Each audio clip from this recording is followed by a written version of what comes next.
Live from Fox 13 Studios, this is Fox 13 News at 9. Well, it started as a typical night, a Layton woman making dinner for her daughter. But it took a turn for the gross when she found one can of spinach had an unwelcome amount of protein. My daughter had a fork full, was about to put it in her mouth, and I says, honey, wait, don't eat that. This little guy showed up to dinner uninvited. I pulled it out thinking it was plastic and realized I had a hold of its wings. This was inside a just opened can of Del Monte spinach. This is very gross. Very gross. Mixed in the greens, this brought dinner to an abrupt end. She told me, Mom, I'm never eating spinach again.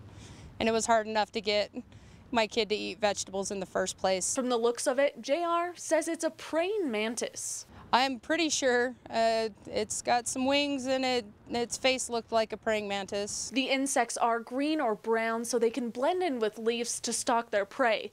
But this one blended into her dinner. JR's happy she caught it, but is worried not all of it was in the same can. His legs were no longer attached. That's another reason I'm scared of the rest of the cans of spinach I have in case the legs are in another can. When JR called Del Monte, they offered an apology and $20. $20 is not even going to cover what I have in my pantry that I can't even stand to look at. More than anything, she wants to see better quality control, so he doesn't show up at any other family dinners. Don't even know what to say. Just still so creeped out by it. My skin's still just crawling. Yuck, my skin's crawling too. Well, we reached out to Del Monte, but they have yet to respond, and JR says she bought the can somewhere in Layton, but can't remember where, so for all those shopping in Layton, good luck. A lot of them are being marketed as research chemicals, but unfortunately kids can buy them on the internet.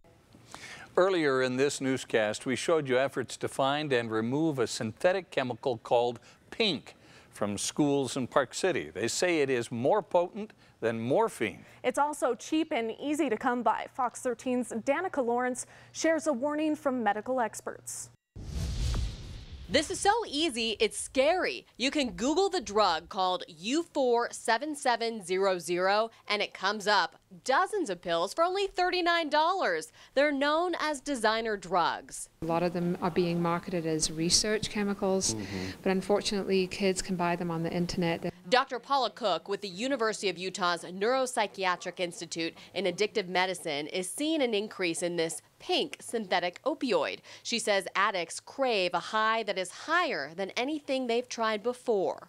It's very, very potent. It's about 7.5 times more potent than morphine. It produces euphoria, pain relief, relaxation. Unfortunately, it also produces respiratory depression, which means it stops people from breathing and slips them into a coma and death if it's taken in excess. Poison control pharmacist Amber Johnson says the drug is so new she doesn't even have a name for overdoses from pink. However, it was created decades ago and has only just emerged. It was developed back in the 70s by a drug company, but never really pursued as, using it in humans. Law enforcement encourages parents to educate their children about the pink drug. It comes in powder and liquid forms, but mostly it's sniffed using the pinky finger. Ergo, its name, pink. And Dr. Cook says some people are more prone to becoming addicted to it. Kids who are smoking cigarettes are more at risk. Kids who are having trouble at school. She says with Utah being number 4 in the country for opioid deaths, everyone should be concerned and prepared with a life-saving drug at home called naloxone. It reverses the effects of opioids. In Salt Lake, Danica Lawrence, Fox 13 News, Utah. Salt Lake City police are asking for your help finding this man. They say he is the prime suspect in 2 sexual assault cases. Both happened in the Brickyard area of Salt Lake City. He's described as 6 feet to 6 feet 4 inches tall. If you know who he is or have seen him, please call police. A week-long awareness campaign is underway on college campuses along the Wasatch Front. A group called Meningitis Angels is hoping to educate students, faculty, and staff on the dangers of meningitis. The illness can be spread through kissing, shared drinks, even sharing makeup, and it's potentially deadly. Meningitis Angels is particularly worried about the strain known as Men B, and it's making sure everyone knows there is a vaccination for it. Because the recommendation is not real strong and clear on MinB, we're going to be falling real short, and we're going to see more outbreaks on college campuses and in high schools. We're going to see more problems. Frankie Milley, who you just heard, lost her son to meningitis B. He was only 18 years old. She created Meningitis Angels to educate the public. There's no known biological cause for 2/3 of preterm births, which is a birth before 37 weeks of pregnancy. That's according to doctors and researchers who looked at 4.1 million pregnancies worldwide. Researchers say the results suggest a need for new healthcare initiatives to help reduce preterm births. The city of Draper believes it's time to go it alone. Details on starting their own fire department and what that means to residents. What is that in a field near Provo? What one family thinks they caught on camera. Still ahead. All right, beautiful look at the sunset in Fairview tonight. Jane Tucker sent this picture in great colors. We have some of the clouds. I mean, just a really nice shot.